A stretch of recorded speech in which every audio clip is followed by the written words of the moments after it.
Einen herzlichen Applaus für Magnus Carlsen.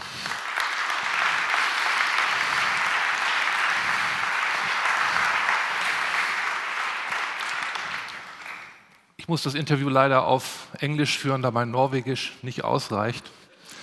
I said I have to interview in English because my Norwegian is not sufficient. Yeah, I can speak a bit of German, but I think people understand me better if I speak English. Okay. Magnus, our question is the human brain still better as a robot? And to approach this question, I would like to ask you some questions about how do you think playing chess, and then later, how does a robot think playing chess? So let's say you are in a game with a strong opponent, you have a position on the board. What do you do? Well, I think for me the main difference between playing sort of artificial intelligence and a human opponent is that with a human opponent you always it's not like you expect, but you anticipate that if you put pressure, your opponent will make a mistake. They will blunder at some point, and there's like a struggle between ideas. If you're playing the computer, you'll know that it will not blunder tactically, and it's probably going to make some misjudgments, but it's nearly always going to more than compensate by that by calculating so much faster than we can.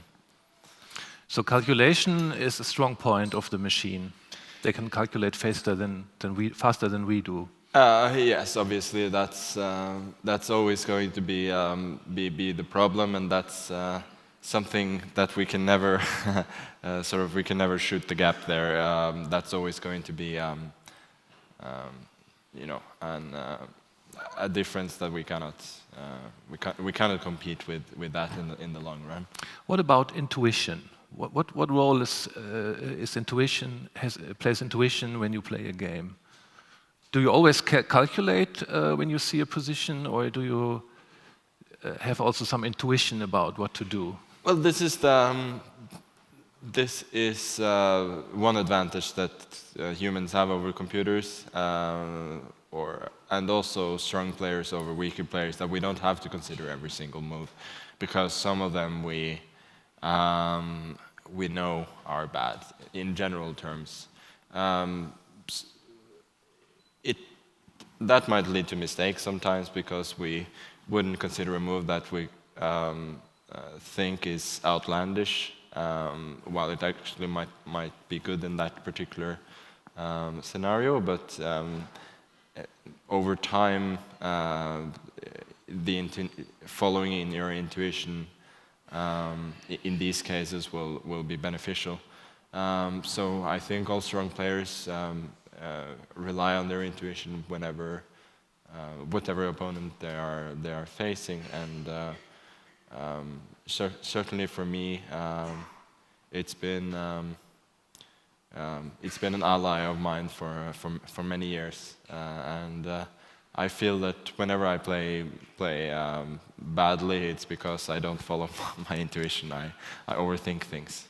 So that doesn't mean that if you have a certain position on the board and you have a look on this position, you don't start to calculate immediately, but you have a certain idea what's wrong with it, or what, let's say, a chess piece is in a bad situation or something like this. Yeah, no, I mean, first you look and then you calculate. Like, first is just look, no like pure calculation at the start. Yeah, let's say there is a knight in the corner which has very few squares, then you usually don't have to calculate long variations to verify that this knight is in trouble. You just say, yeah, this is not good. So it may happen that a weaker player look at the position and he doesn't see anything. He starts to calculate. He thinks, oh, my opponent could do this, and then I could do that.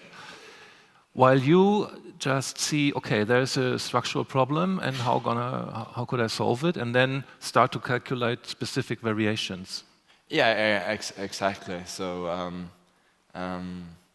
yeah, first you have to identify the the characteristics of the position, and then you can at some point start to calculate. Because I mean, you always have to verify your intuition in some way, at least if it's not completely obvious.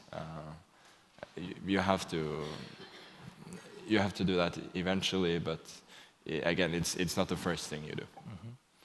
Would you say that machines have intuition? It can feel like that sometimes. Yeah, because they don't consider every single move. Like they have algorithms that allow them to cut out certain possibilities and stop calculating certain lines after a certain point. The thing is that it feels like obviously they don't have intuition. I mean, they cannot. But still, it feels like the best computers are playing more and more human chess, like closer to human chess, and that's making them better because they don't make so many of those mistakes that they used to, which was based on the horizon of the computer. They are much better at avoiding those.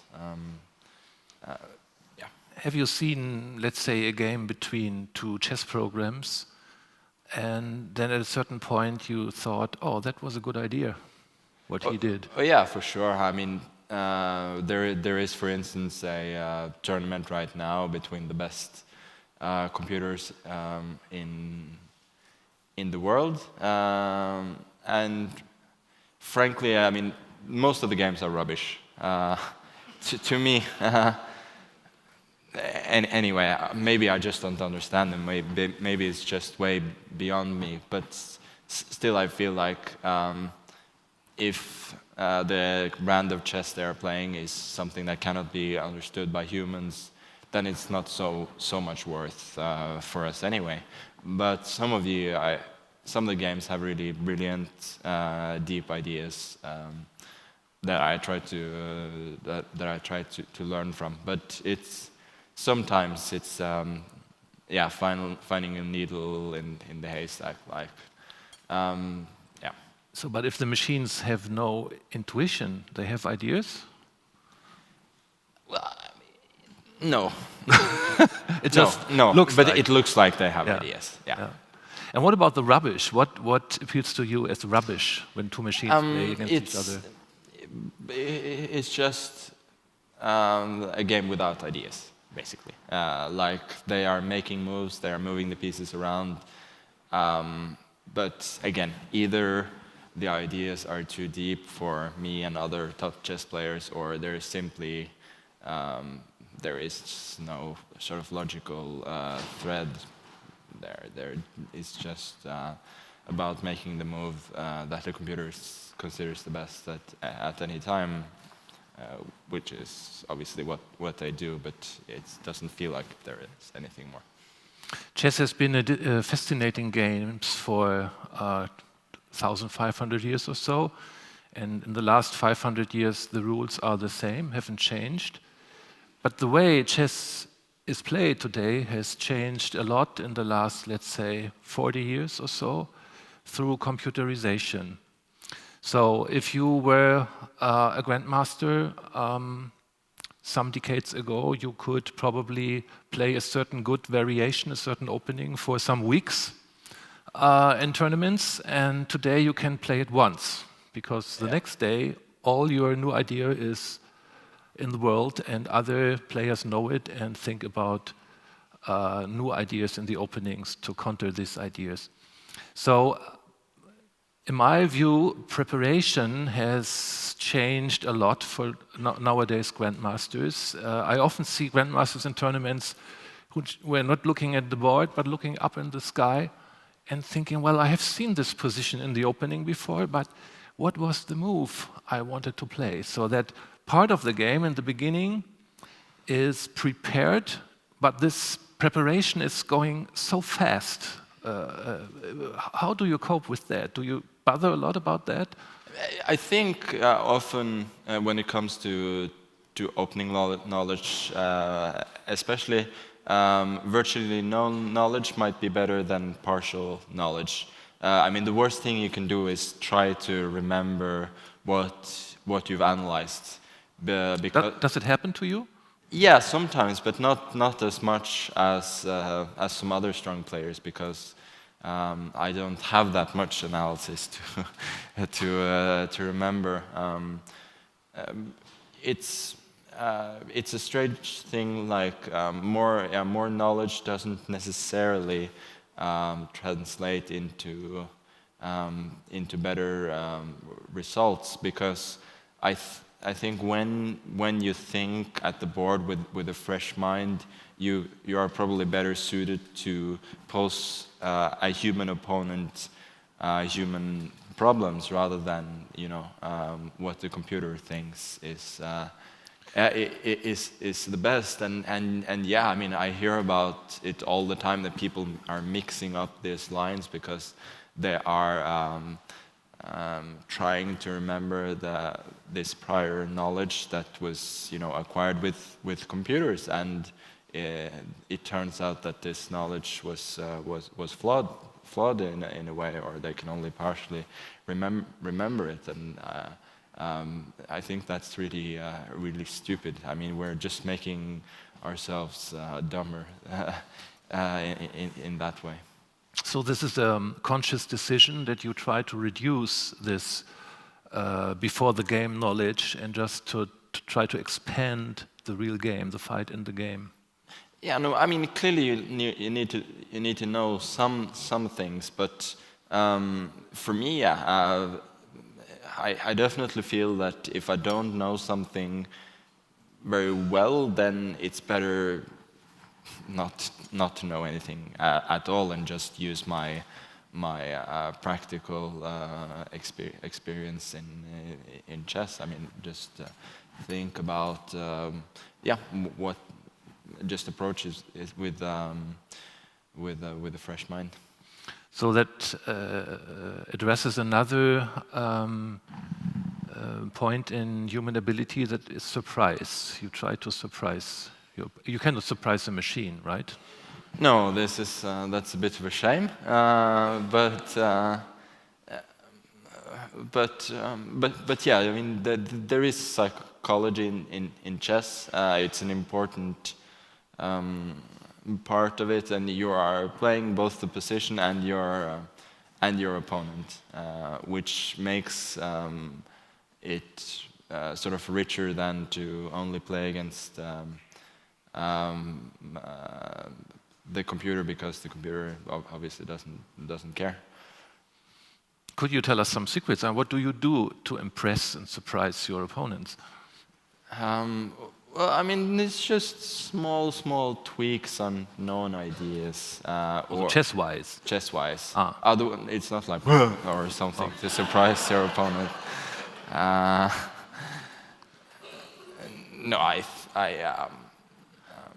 I mean, I might, just try and, in a certain situation, make a move that looks, a little unorthodox, but I have maybe some specific idea in mind why this move, which usually would look bad, is maybe not that bad in this situation, and so on. The former world chess champion Garry Kasparov was famous for making "who" as his opponent, and stuff like that. And he tried it also while playing against the machine. Won a famous match with the computer. He was kind of making faces and stuff, but the computer didn't react to that really. And finally won. Yeah, no, I assume the programmers might have been scared, but the computer certainly was. And I think, I mean, it's very well known the matches Gary had with Deep Blue. The first match he won quite comfortably, even though he lost the first game. And then the second match, I mean, the second match was kind of his own fault that he lost. I mean, I think he was still vastly stronger than the computer at that point. Like, in one game, he resigned in an almost drawn position, and in the last game, he just self-destructed because he had all these ideas of human interference and everything. It's understandable that under these thoughts he didn't manage to perform his best, but I think purely chess-wise that he was still better back then, and still for a few years after that, at least till the early 2000s, it was still a very even struggle at worst for humans against computers, but clearly during the last 10 years, it's not going in our favor. If you play against a computer program, a normal distance 2-hour game, something like this, do you have a chance? I never tried it. You didn't try it? No, I haven't tried it. I mean, I don't like to embarrass myself too often, so that's why I haven't. And I find it much more interesting to play humans. I mean, I do imagine. It does feel like if I wanted to make a draw with white, I should be able to do that even against the strongest computers. But and with 2 hours to play, you shouldn't really blunder too much. But yeah, I mean, to win a game, that's going to be really, really hard. So we saw that the humans have certain possibilities like intuition, like psychology, surprise, that work very well with humans, but not with machines. Do the machines have any flaws in comparison to us? Yeah, I mean, they don't feel the game. They don't understand. They don't understand the game really. They don't have this intuition like something feels right or feels wrong, and they still make positional misjudgments. But then again, they do misjudge because the algorithms have a flaw in a certain. Yeah, exactly. Yeah. And they come a long, long way, but it's still. It's still possible for them to make mistakes, and they still make some mistakes, calculation mistakes, based on horizon, or also these misjudgments are sometimes based on horizon thing, especially when it comes to sacrificing material.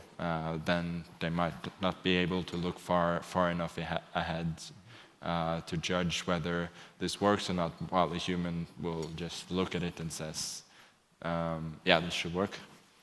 You're not only the world champion, you have also a company and you are selling an app that's called Play Magnus.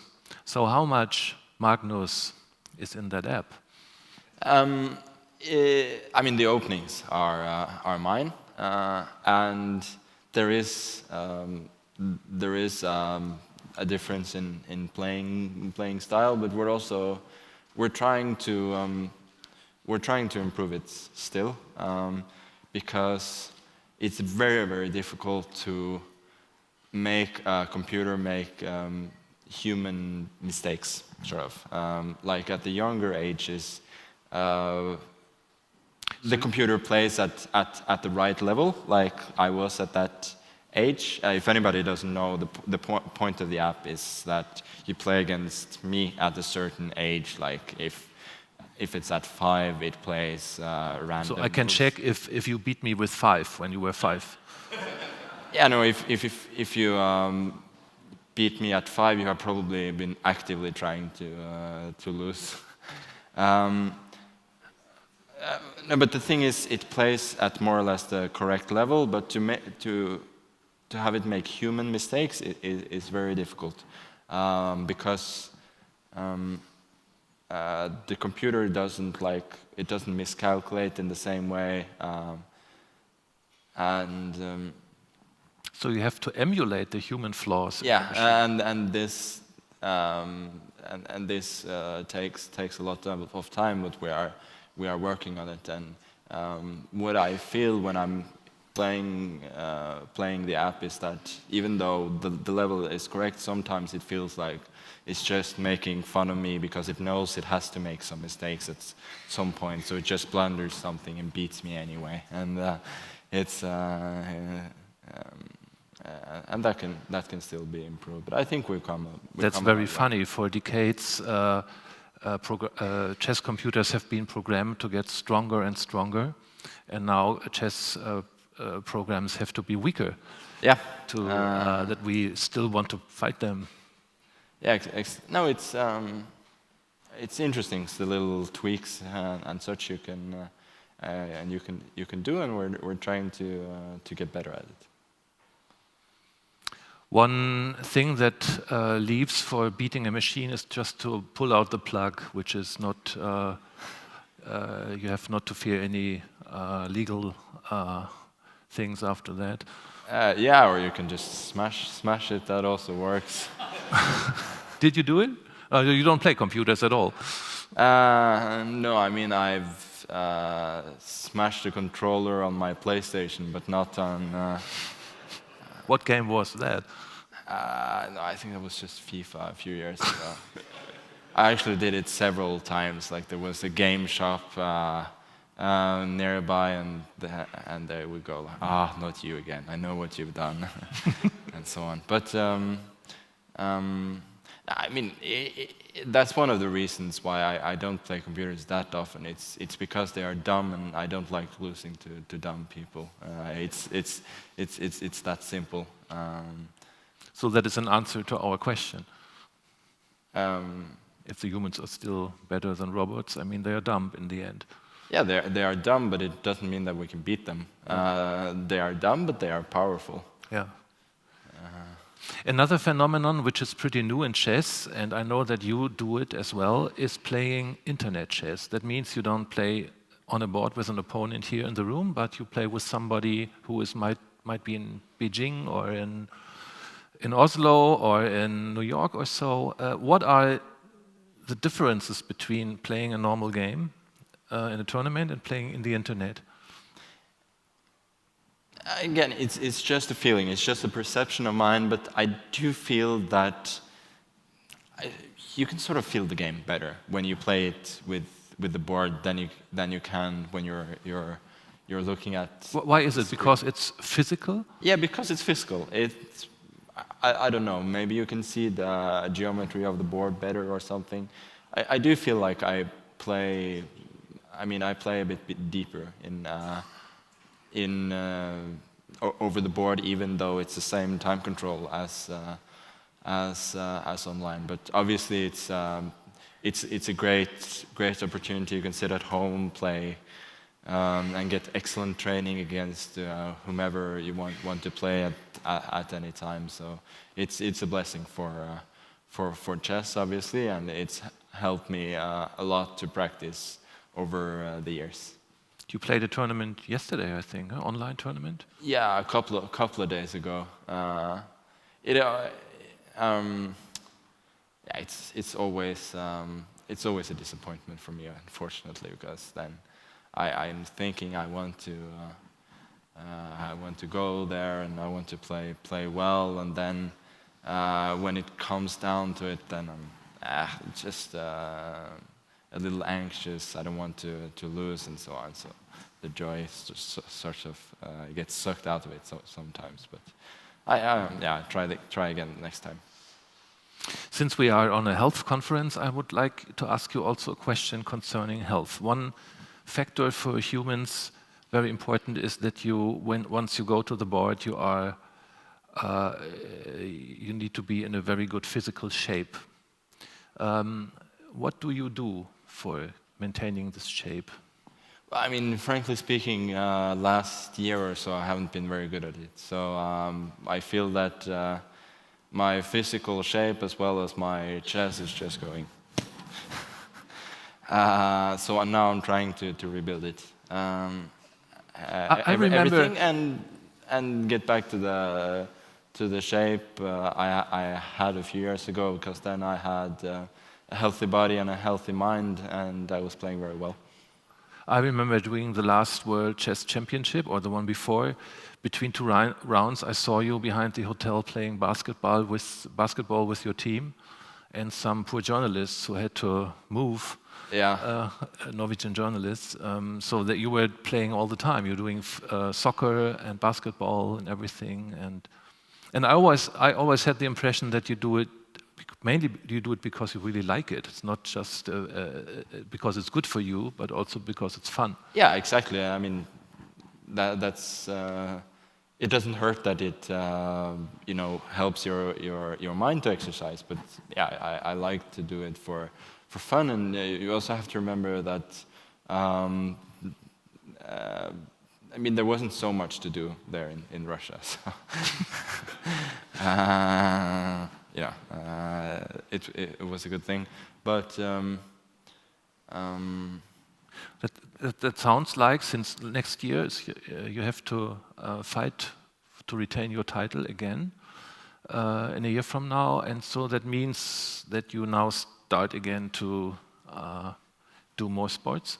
Yeah, no, I will try and get better in every way leading up to that, and I have great confidence that I'm still, young and strong enough to be able to make that transformation and be even better than I was before, which I will need to be to win. I mean, it doesn't.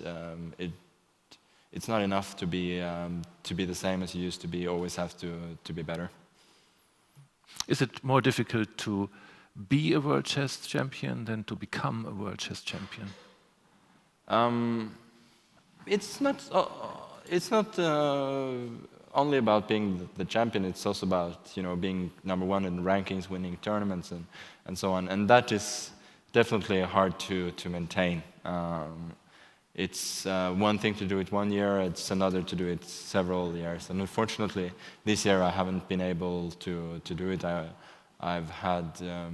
I still have a couple more chances to do well, but it hasn't been great so far. And that's one of my motivations for the next year, to sort of regain the status as an undisputed number one. But you see it in every sport. Like people who reach the top, they always struggle to maintain it for many reasons. I mean,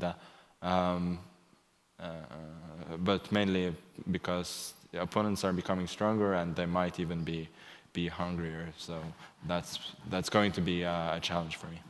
You mentioned the motivation. Motivation is something that machines also do not know. Humans are motivated, more or less, and machines also, they don't get tired. What do you do if you have to play a game and, let's say, I don't know if it ever happens, or you have a sleepless night? Does it happen once in a while? Yeah, it's happened before big games. Like however much you want to sleep, and you do all the things in your mind that usually make you sleep, and it still doesn't work.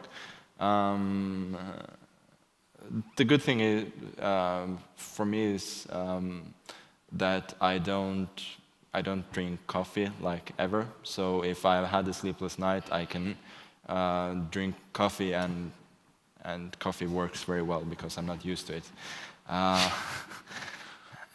So that can help. Or just you can get through one. You can get through one sleepless night and still play okay. It's another thing is if there are several. But the interesting thing is the first thing that goes if you've had a sleepless night or you don't feel so well. The first thing that goes is the intuition. That's you can be more creative when you're tired. Why is that? I don't know, but I think it's like this in every field that you if you're tired you can be more creative, but you are less precise. And yeah, for me certainly I've had some of my most creative ideas when I don't feel well or I'm tired, and then I'm just making the dumbest mistakes and not finding simple solutions in simple positions. Yeah. During the World Chess Championships, you have a doctor with you. What does he do? Well, I mean, usually become like sick in some way, and so I get some medicine. But it's mostly a precautionary thing. It's not like I'm getting some incredible vitamin mix or whatever athletes do these days to bend the law.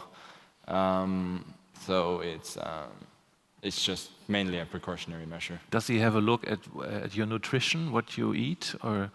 Yeah, but it's mostly important what you do before the tournament. Like during the tournament, partially you have to feel well, and you have to